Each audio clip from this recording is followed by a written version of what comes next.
March for unity কর্মসূচি থেকে দ্রুত গণহত্যার বিচার দাবি। 15 জানুয়ারির মধ্যে গণ অভ্যুত্থানের ঘোষণাপত্র দেওয়ার আহ্বান। 14 বছর পর প্রকাশ্যে ছাত্র শিবিরের সম্মেলন। স্বাধীনতার সুফল ভোগ করছে মানুষ, বললেন জামাতের আমির। ঐক্যবদ্ধ দেশ গড়ার আহ্বান। 31-এ পটকা আতশবাজি ফাটালে জেল জরিমানা, উড়ানো যাবে না ফানুস। উন্মুক্ত স্থানে আয়োজন নিষিদ্ধ করল ডিএমপি। এবং সংস্কার কমিশনের রিপোর্টের ওপর নির্ভর করছে জাতীয় নির্বাচনের প্রস্তুতি, জানালেন সিইসি। সুষ্ঠু ভোট আয়োজনে বদ্ধপরিকর কমিশন।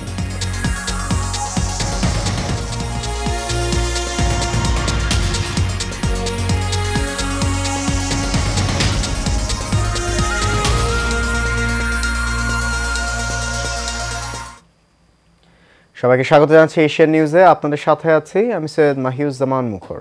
শুনছেন বিআরবি কেবল ইন্ডাস্ট্রিজ লিমিটেড সংবাদ শিরোনাম। যাচ্ছে পুরো খবরে।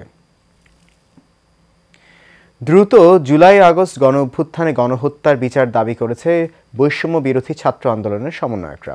বিকেলে বৈষম্য বিরোধী ছাত্র আন্দোলনের ডাকা মার্চ ফর ইউনিটি কর্মসূচি থেকে এই দাবি জানানো হয়। এ সময় গণহত্যার দায়ে সাবেক প্রধানমন্ত্রী ও আওয়ামী লীগ সভানেত্রী শেখ হাসিনার ফাঁসির দাবিও জানান তারা। একই সঙ্গে 15 জানুয়ারির মধ্যে গণ অভ্যুত্থানের ঘোষণাপত্র দেওয়ার আহ্বান জানান জাতীয় নাগরিক কমিটি। এর আগে জুলাই আগস্ট অভ্যুত্থানের শহীদদের স্মরণে 1 মিনিট নীরবতা দিয়ে শুরু হয় আনুষ্ঠানিকতা। সারা দেশ থেকে আগত শিক্ষার্থীরা জড়ো হন কেন্দ্রীয় শহীদ মিনারে। বিভিন্ন জেলা থেকে আসা শিক্ষার্থীদের প্রত্যাশা, ফ্যাসিবাদ বিরোধী শপথে দেশের মানুষ ঐক্যবদ্ধ হবে। এদিকে মার্চ ফর ইউনিটিতে যোগ দিতে আসা বাসে হামলার অভিযোগ উঠেছে আওয়ামী লীগের নেতাকর্মীদের বিরুদ্ধে। বাগেরহাট মোল্লারহাট উপজেলায় মাদ্রাসাঘাটে গোপালগঞ্জের প্রবেশমুখে এই হামলার ঘটনা ঘটেছে। এতে রণক্ষেত্রে পরিণত হয় ওই এলাকা। ঘণ্টাব্যাপী সংঘর্ষে 20 জন আহত হওয়ার খবর পাওয়া গেছে। পরে সেনাবাহিনী পরিস্থিতি নিয়ন্ত্রণে আনে।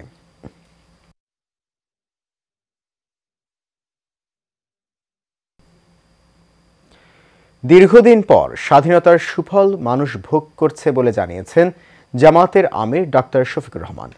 আজ ইসলামী ছাত্র শিবিরের কেন্দ্রীয় সদস্য সম্মেলনে প্রধান অতিথির বক্তব্যে তিনি বলেন, বিভেদ নয়, সবাইকে নিয়ে দেশ গড়তে চাই। আওয়ামী লীগের আমলে হওয়া হত্যার বিচার জাতি দেখতে চায় বলেও জানান তিনি। আনসারুল ইসলামের ক্যামেরায় বিস্তারিত জানাচ্ছেন মেহরাব সুমন।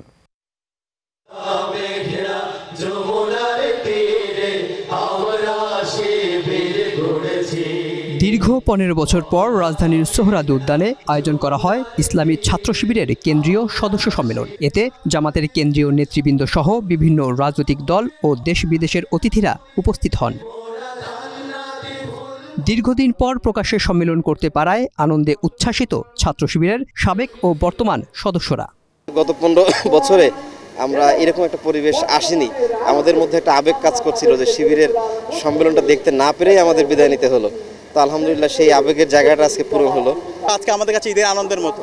সারা দেশের সকল ইউনিটের দায়িত্বশীলরা আজকে একত্রিত হয়েছি, সবাই প্রত্যেকের মতামতগুলো শেয়ার করছি।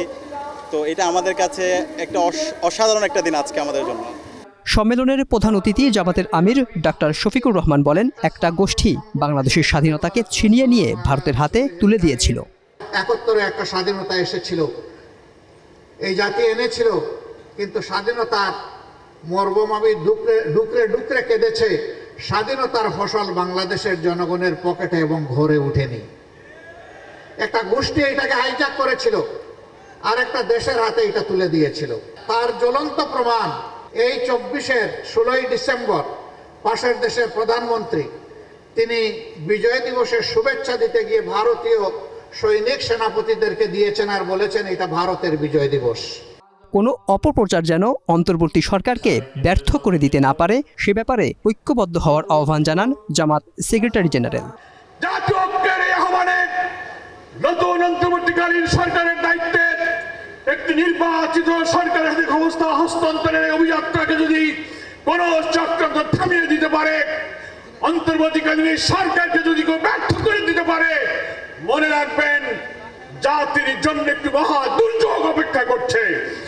আমরা দেশবাসীর কাছে আহ্বান জানাই, সকল অপপ্রচার মিথ্যাচারের বেড়াজাল ছিন্ন করে আসুন একটি শান্তিপূর্ণ বাংলাদেশ নতুন রাষ্ট্র বিনির্মাণের চেষ্টায় আমরা এই দেশের মানুষকে ঐক্যবদ্ধ করি। এ সময় বক্তারা বলেন, হায়নারা ছাত্র শিবিরকে নিশ্চিহ্ন করতে চেয়েছিল, কিন্তু গণপ্রতিরোধে তারাই পালিয়ে গেছে। কেউ কোনোদিন কোনো সত্যকে চাপিয়ে রাখতে পারে না। 5 আগস্ট শেখ হাসিনা সরকারের পতনের পর দীর্ঘ 15 বছরের অপেক্ষার পাহাড় চিরে বাংলাদেশ ইসলামী ছাত্র শিবির সোহরাওয়ার্দী উদ্যানে সৎ, দক্ষ এবং দেশপ্রেমিক নাগরিক তৈরির উদ্দেশ্যে কেন্দ্রীয় সদস্য সম্মেলন 2024 অনুষ্ঠিত হচ্ছে। সোহরাওয়ার্দী উদ্যান থেকে মেহরাব সুমন, এশিয়ান টেলিভিশন। ইংরেজি নববর্ষ উপলক্ষে কোনো প্রকার আতশবাজি অথবা পটকা ফোটানো বা ফানুস ওড়ানো যাবে না। নির্দেশনা অমান্য করলে জেল জরিমানা করা হবে বলে জানিয়েছেন পরিবেশ মন্ত্রণালয়ের অতিরিক্ত সচিব তপন কুমার বিশ্বাস। এদিকে 31 উদযাপনে কোনো ধরনের নাশকতার শঙ্কা নেই উল্লেখ করে Dhaka metropolitan police commissioner Sheikh Mohammad Sajjad Ali জানান, উন্মুক্ত স্থানে কোনো ধরনের সভা সমাবেশ, গণজামায়াত বা অনুষ্ঠান করা যাবে না। সাইফুল ইসলাম নয়নের রিপোর্টে দেখুন বিস্তারিত।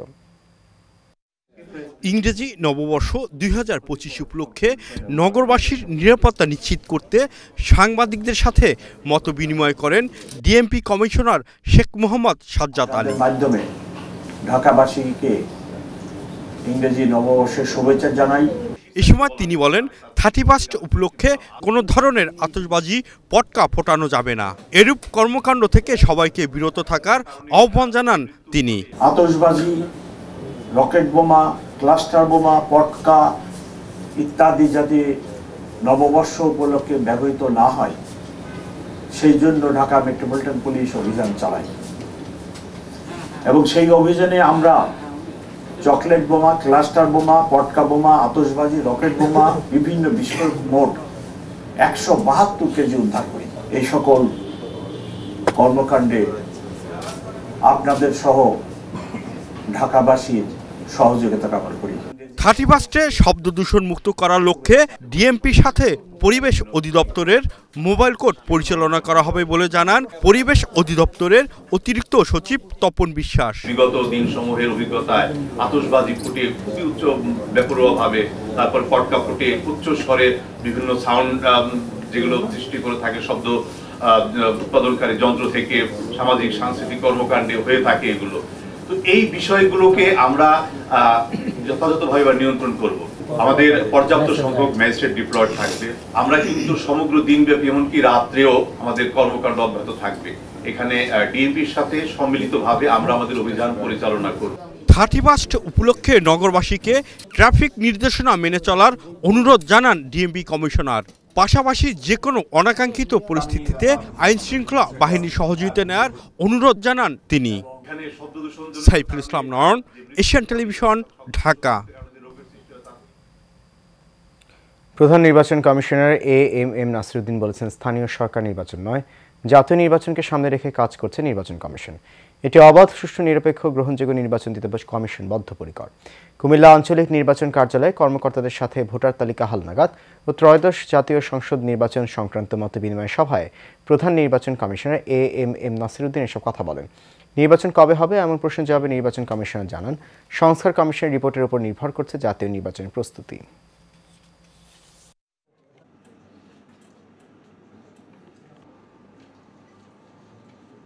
মাননীয় প্রধান উপদেষ্টা যে ইঙ্গিত দিয়েছেন ওনার 16 তারিখের বক্তৃতায়, সেটার আলোকেই প্রস্তুতি নিচ্ছে। এই জন্য সংস্কার কমিশনের রিপোর্টগুলো পেলে হয়তো একটা আন্দাজ করা যাবে যে কবে নাগাদ ইলেকশন হতে পারে। তবে আমরা ওনার বক্তব্যের সাথে একদম মিল রেখেই প্রস্তুতি নিচ্ছি। এ ব্যাপারে আমাদের আর কোনো দ্বিধাদ্বন্দ্ব নেই। ভোর থেকে ঘন কুয়াশায় ঢেকেছে পঞ্চগড়। রাত থেকে বৃষ্টির মতো পড়ছে কুয়াশা। রাতে হলুদ লাইট জ্বালিয়েও ধীর গতিতে চলছে যানবাহন। কুয়াশায় আচ্ছন্ন চারদিক। এতে মানুষের সঙ্গে পশু পাখিরাও কাবু হয়ে যাচ্ছে। সেই সঙ্গে উত্তরে হিম শীতল বাতাস শীতের তীব্রতা এবং ঠান্ডার প্রকোপ বাড়িয়েছে। কনকনে ঠান্ডার কারণে মানুষ জরুরি প্রয়োজন ছাড়া ঘর থেকে বের হচ্ছে না। সকালে বিভিন্ন এলাকা ঘুরে দেখা যায় ঘন কুয়াশায় ঢাকা পড়েছে চারদিক। আগুন জ্বালিয়ে শীত নিবারণের চেষ্টা করছেন অনেকেই। বিপাকে পড়েছেন অসহায় নিম্ন আয়ের খেটে খাওয়া মানুষ। জানা যায় সকাল 6টায় সর্বনিম্ন 11.5 ডিগ্রি তাপমাত্রা বিরাজ করছে পঞ্চগড়ে। সকাল 9টায় 10.9 ডিগ্রি তাপমাত্রা রেকর্ড করেছে তেঁতুলিয়া আবহাওয়া অফিস। সোমবার সর্বনিম্ন 9.8 ডিগ্রি তাপমাত্রা ছিল। এদিকে শীতের প্রকোপে হাসপাতালগুলোতে বেড়েছে ঠান্ডাজনিত রোগীর সংখ্যা। চিকিৎসা সেবায় নতুন করে ঢেলে সাজানো হচ্ছে শহীদ সোহরাওয়ার্দী মেডিকেল কলেজ হাসপাতাল। উন্নত চিকিৎসা নিশ্চিত করা সহ সেবার মান বৃদ্ধিতে বিশেষ নজর দেওয়া হয়েছে বলে জানালেন প্রতিষ্ঠানটির পরিচালক ডাক্তার মোহাম্মদ শফিউর রহমান। এদিকে হাসপাতালের চিকিৎসা সেবায় পরিবর্তন এসেছে বলে জানান রোগী ও স্বজনরা। বিস্তারিত জানাচ্ছেন তানিয়া আহমেদ। রাজধানীর প্রাণকেন্দ্র শেরেবাংলা নগরে অবস্থিত শহীদ সোহরাওয়ার্দী মেডিকেল কলেজ হাসপাতাল চিকিৎসা সেবায় বেশ কবার দেশ সেরা প্রতিষ্ঠান নির্বাচিত হয়, পেয়েছে স্বাস্থ্যমন্ত্রী পদকও। কিন্তু বিভিন্ন সময় লুটপাট ও দুর্নীতিতে ভেঙে পড়ে হাসপাতালটির চিকিৎসা ব্যবস্থা। সেই অবস্থা থেকে ঘুরে দাঁড়িয়েছে হাসপাতালটি, বেড়েছে সেবার মান, তাই সন্তুষ্ট রোগী ও রোগীর স্বজনরা। সেবা যত্ন ভালোই পাইছি, ভালোই করে। হ্যাঁ ভালো, হ্যাঁ চিকিৎসা খুবই ভালো, আমরা সবাই ভালোই পাইতেছি, সার্ভিস পাইতেছি। ডাক্তার আসছে, চেক আপ করতেছে, দেখতেছে। জি আলহামদুলিল্লাহ। ডেঙ্গু রোগ হয়েছি, ডেঙ্গু হয়েছে আমার। জি এখন আমি একটু সুস্থ। জি হয় না, সুস্থ হয়েছে, অনেক ভালো। রোগীদের সেবায় বিশেষ নজরদারির কথা জানালেন হাসপাতালটির নার্সরাও। 8:30 9টা হ্যাঁ এর মধ্যে ওনারা এসে রাউন্ড দিয়ে গেছে। এরপরে স্যার বড় স্যার আসছিলেন, আমাদের প্রফেসর আসছিলেন, উনি রাউন্ড দিয়ে গেছেন। কোঅপারেটিভ, আর সবাই কোঅপারেটিভ, পেশেন্টরা আমাদের অনেক কোঅপারেটিভ, কাজ করে ভালো লাগে। বিগত দিনের ভুলগুলো শুধরে নিয়ে আন্তর্জাতিক মানের সেবা নিশ্চিতের জন্য কাজ করছেন বলে জানালেন হাসপাতালটির পরিচালক। আমাদের সবসময় মনে রাখতে হবে যে হসপিটাল পরিচালনার সঙ্গে একটা জাতীয় স্বার্থ জড়িত থাকে, সেবার সঙ্গে একটা স্বার্থ জড়িত থাকে। সেটা সব মিলিয়ে সোহরাওয়ার্দী হসপিটাল সেবায়, গুণগত মানসম্পন্ন সেবায় এটা বাংলাদেশের অন্যতম বৃহৎ হসপিটালে রূপান্তরিত হয়েছে। আপনাদের সবার সার্বিক সহযোগিতা কামনা করছি, আমরা যেন এই হসপিটালকে উত্তরোত্তর আরও ভালো পজিশনে নিয়ে যেতে পারি। এরই মধ্যে হাসপাতালের পরিবেশ পরিষ্কার পরিচ্ছন্ন করার পাশাপাশি দালালদের দৌরাত্ম্য কমিয়ে আনা হয়েছে। স্বাস্থ্য সেবায় আবারও সবার আস্থা অর্জন করবে হাসপাতালটি, এমনটাই প্রত্যাশা এই পরিচালকের। Tania Ahmed, Asian television. আন্তর্জাতিক প্রসঙ্গ। দক্ষিণ কোরিয়ার প্রেসিডেন্ট ইউন সুক ইয়োলের বিরুদ্ধে গ্রেপ্তারি পরোয়ানা জারি করা হয়েছে। চলতি মাসের শুরুতে আকস্মিকভাবে সামরিক আইন জারির ঘোষণা দিয়েছিলেন তিনি, আর এই কারণে কয়েকদিনের মধ্যেই তাকে প্রেসিডেন্টের পদ থেকে অভিশংসিত ও পরে বরখাস্ত করা হয়। মঙ্গলবার এক প্রতিবেদনে তথ্য জানিয়েছে বার্তা সংস্থা রয়টার্স। প্রতিবেদনে বলা হয়েছে, দক্ষিণ কোরিয়ার একটি আদালত মঙ্গলবার প্রেসিডেন্ট ইউন সুক ইয়োলের বিরুদ্ধে গ্রেপ্তারি পরোয়ানা অনুমোদন করেছে বলে দেশটির তদন্তকারী কর্তৃপক্ষ জানিয়েছে। গত 3 ডিসেম্বর সামরিক আইন জারি করার সিদ্ধান্তের কারণে 2 সপ্তাহের কম সময়ের মধ্যে তাকে অভিশংসন এবং ক্ষমতা থেকে বরখাস্ত করা হয়েছিল। এছাড়া রাষ্ট্রপ্রধান হিসেবে তার দায়িত্ব ও ক্ষমতা থেকে কেড়ে নেওয়া হয়েছে। তবে সাংবিধানিক আদালত তার সিদ্ধান্ত নেওয়া পর্যন্ত প্রেসিডেন্ট হিসেবে থাকবেন তিনি। জেসিআই ঢাকা পায়োনিয়ারের 2025 সালের লোকাল প্রেসিডেন্ট নির্বাচিত হয়েছেন মোহাম্মদ তাসদিক হাবিব। রাজধানীর স্কোর্ট প্লেসে অনুষ্ঠিত জেসিআই ঢাকা পায়োনিয়ারের 4th জেনারেল মেম্বারশিপ মিটিং এবং জেনারেল অ্যাসেম্বলিতে তার নাম ঘোষণা করা হয়। অনুষ্ঠানে উপস্থিত ছিলেন জেসিআই ঢাকা পায়োনিয়ারের ফাউন্ডিং প্রেসিডেন্ট ইলিয়াস মোল্লা, সাবেক প্রেসিডেন্ট আল শাহরিয়ার, ফিলকুল আহমেদ, সাবেক মেন্টর এবং national vice president Fazle Munib এবং national executive vice president Arifin Rafi Ahmed সহ বিভিন্ন চ্যাপ্টারের এলপিরা।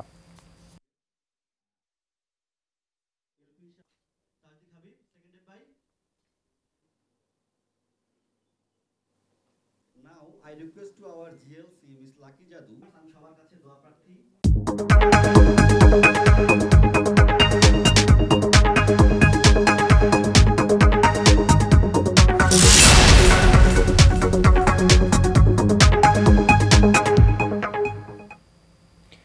এক্সিম ব্যাংক বাণিজ্য সংবাদ। 5ই আগস্ট গণ অভ্যুত্থানের পর 29তম বাণিজ্য মেলার আসর নিয়েছিল সংশয়। তবে সব শঙ্কা কাটিয়ে নতুন বছরের প্রথম দিনেই শুরু হচ্ছে মাসব্যাপী ঢাকা আন্তর্জাতিক বাণিজ্য মেলা। উদ্বোধন করবেন প্রধান উপদেষ্টা ডক্টর মোহাম্মদ ইউনূস। মেলাকে প্রাণবন্ত ও সুষ্ঠুভাবে সম্পন্ন করতে সর্বোচ্চ চেষ্টা চালিয়ে যাচ্ছে মেলার আয়োজক রপ্তানি উন্নয়ন ব্যুরো ও বাণিজ্য মন্ত্রণালয়। সাইফুল ইসলাম পিয়াসের প্রতিবেদনে বিস্তারিত জানাচ্ছেন আরভি ইসলাম হিমু। রাজধানীর উপকণ্ঠ নারায়ণগঞ্জের রূপগঞ্জের পূর্বাচল উপশহরে স্থায়ী ভেন্যুতে আগামী 1 জানুয়ারি থেকে মাসব্যাপী ঢাকা আন্তর্জাতিক বাণিজ্য মেলার 29তম আসর শুরু হবে। এই ভেন্যুতে চতুর্থবারের মতো আয়োজিত এই মেলা উদ্বোধন করবেন প্রধান উপদেষ্টা ডক্টর মোহাম্মদ ইউনূস। 5ই আগস্ট গণ অভ্যুত্থানের পর এবারের মেলার আয়োজন নিয়ে কিছুটা শঙ্কা ছিল সবার মনে। তবে সব শঙ্কা কাটিয়ে বিভিন্ন ক্যাটাগরির 362টি স্টল নিয়ে শুরু হচ্ছে এবারের মেলা। আয়োজকরা জানান মেলার প্রধান প্রবেশদ্বার 36 জুলাইয়ের স্মৃতির আদলে তৈরি করা হয়েছে। তৈরি করা হচ্ছে শহীদ আবু সাইদ কর্নার ও মূল ভবনের উত্তর পাশে থাকছে মুগ্ধ কর্নার। ভেতরে ইউথ প্যাভিলিয়ন সহ দর্শনার্থীদের বসার জন্য থাকবে 3টি সেটিং জোন। শিশুদের জন্য থাকছে একটি ডিজিটাল শিশু পার্ক। শেষ মুহূর্তে তাই তড়িঘড়ি করে চলছে স্টল নির্মাণ কাজ শেষের পথে 1 তারিখ থেকে যাতে মেলা শুরু, সবাই 1 তারিখের আগে ইনশাআল্লাহ কমপ্লিট করে ফেলবে, সমস্যা নেই। অন্যবারের তুলনায় যেভাবে স্কুলগুলো হতো সেম একই সময় একইভাবে আমাদের স্কুলগুলো কমপ্লিট হচ্ছে। We are happy that we can do this fair nicely. I hope Allah help us. এদিকে মেলায় নিরাপত্তা নিশ্চিতে থাকছে বিশেষ নজরদারি। 234টি সিসি ক্যামেরার পাশাপাশি স্থাপন করা হয়েছে 5টি ওয়াচ টাওয়ার। আমরা পর্যাপ্ত ট্রাফিক সদস্য আমাদের ঊর্ধ্বতন কর্তৃপক্ষের কাছে চেয়েছি এবং ট্রাফিক ব্যবস্থা পার্কিং এর জায়গাগুলো ইতিমধ্যে আমরা নির্ধারিত করে ফেলেছি এবং ট্রাফিকের জন্য আমাদের স্পেশাল একটা নজর থাকবে ট্রাফিকটা কন্ট্রোলের জন্য এবং আমরা মানে স্পেশাল অ্যারেঞ্জমেন্ট দিব ট্রাফিক যাতে জনগণের কোনো ভোগান্তি না হয়। অন্যান্য বছরের মতো মেলায় নির্বিঘ্নে যাতায়াতে বিশেষ বাস সার্ভিস দিচ্ছে বিআরটিসি। আরভি ইসলাম হিমু, এশিয়ান টেলিভিশন। দুগ্ধ খামারিদের জন্য সুখবর নিয়ে এলো বায়োটেক অ্যাগ্রোফিড। ক্যালসিয়াম সমৃদ্ধ মিল ফ্যাটনিং প্রোটিন ও ক্যানাডিয়ান গমের মিষ্টি ভুসি নিয়ে এসেছে প্রতিষ্ঠানটি। এই খাবার খেয়ে গরুর দুধ অন্তত 2 থেকে 3 লিটার বেশি পাওয়া যাচ্ছে বলে জানান খামারিরা। এরই মধ্যে সাতক্ষীরা সহ দেশের বিভিন্ন অঞ্চলের খামারিরা এই ফিড খাওয়াচ্ছেন গরুকে। প্রতিষ্ঠানটির ফাউন্ডার ও সিইও মাসুদ রানা জানান এই ফিড সম্পূর্ণ অর্গানিক ও এর মধ্যে কোনো প্রকার ক্ষতিকারক উপাদান নেই, যা ক্লিনিক্যালি প্রমাণিত বলেও জানান তিনি। দুগ্ধ খামারিদের উৎপাদন বৃদ্ধির লক্ষ্যে নতুন এই পণ্য দুটি বাজারজাত করছে বায়োটেক অ্যাগ্রোফিড।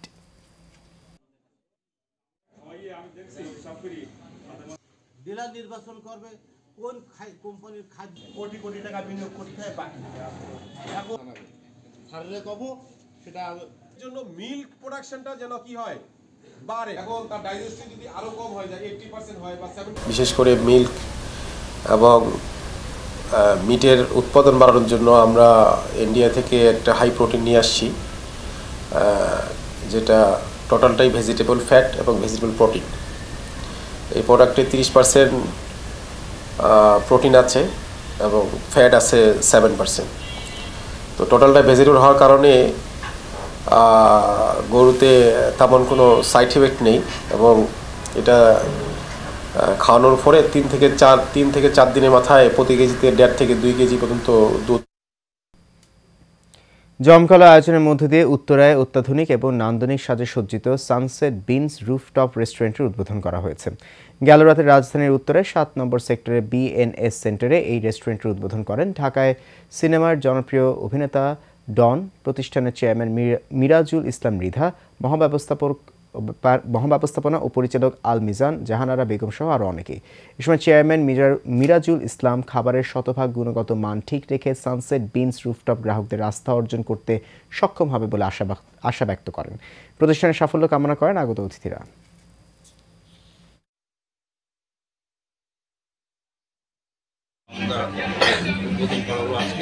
আমি চাইবো আমার শুভাকাঙ্ক্ষী, আমার বন্ধু বান্ধব, আমার আত্মীয় স্বজন যারা আছেন তারা এই সানসেট রেস্টুরেন্টটা করা আসবেন। আমাদের যে এনভায়রনমেন্ট, আমার ঢাকাতে সচরাচর আপনারা খুঁজে পাবেন না। আমন্ত্রণ জানাচ্ছি এই সানসেট বিচে একবার হলে। যাচ্ছে ভিন্ন প্রসঙ্গে। 10 বছর আগে নিষ্পত্তি হওয়া আলোচিত পদ্মা সেতু দুর্নীতি মামলা পুনরায় তদন্তের সিদ্ধান্ত নিয়েছে দুর্নীতি দমন কমিশন। আজ দুদকের প্রধান কার্যালয়ে এই কথা জানিয়েছেন সংস্থাটির মহাপরিচালক মোহাম্মদ আক্তার হোসেন। ঘুষ লেনদেনের মাধ্যমে পদ্মা সেতু প্রকল্পের নির্মাণ কাজে পরামর্শক নিয়োগ সংক্রান্ত দরপত্রে অন্যতম দরদাতা এসএনসি লাভালিন ইন্টারন্যাশনাল ইনকে কার্যাদেশ পাইয়ে দেওয়ার অপরাধমূলক ষড়যন্ত্র করায় 2012 সালে বনানী থানায় এই মামলা করা হয়। 1.5 বছরের বেশি সময় তদন্ত শেষে 2014 সালের 3 সেপ্টেম্বর মামলা থেকে আসামিদের অব্যাহতি দেয় দুদক, যা ওই বছরের 17 সেপ্টেম্বর আদালত গ্রহণ করেন। ওই মামলা পুনঃ পর্যালোচনা করে কমিশন অধিকতর তদন্তের সিদ্ধান্ত নিয়েছে। 2024 সাল আলোচ্য মামলা সংক্রান্তে গণমাধ্যমে সাম্প্রতিককালে বেশ কিছু তথ্যাদি উঠে এসেছে এবং নতুন তথ্যাদি প্রাপ্তির পরিপ্রেক্ষিতে আলোচ্য মামলাটি বিস্তারিত পর্যালোচনা করা হয়েছে এবং পর্যালোচনা শেষে উক্ত মামলা অধিকতর তদন্তের সিদ্ধান্ত গৃহীত হয়েছে। শেষ করবো এশিয়ান নিউজ, তার আগে বিআরবি কেবল ইন্ডাস্ট্রিজ লিমিটেড সংবাদ শিরোনামগুলো জানিয়ে দিচ্ছি আরো একবার।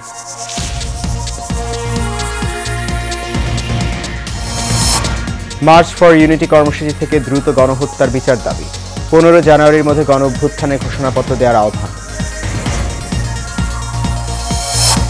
14 বছর পর প্রকাশ্যে ছাত্র শিবিরের সম্মেলন, স্বাধীনতার সুফল ভোগ করছে মানুষ, বললেন জামায়াতের আমির, ঐক্যবদ্ধ দেশ গড়ার আহ্বান।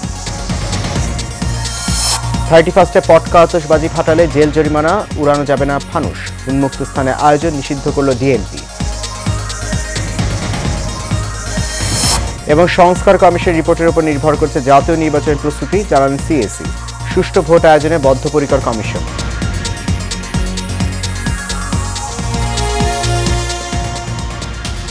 এশিয়ান নিউজ এ পর্যন্তই। আমাদের পরবর্তী সংবাদ দেখার আমন্ত্রণ রইল। এতক্ষণ সঙ্গে থাকার জন্য অনেক ধন্যবাদ।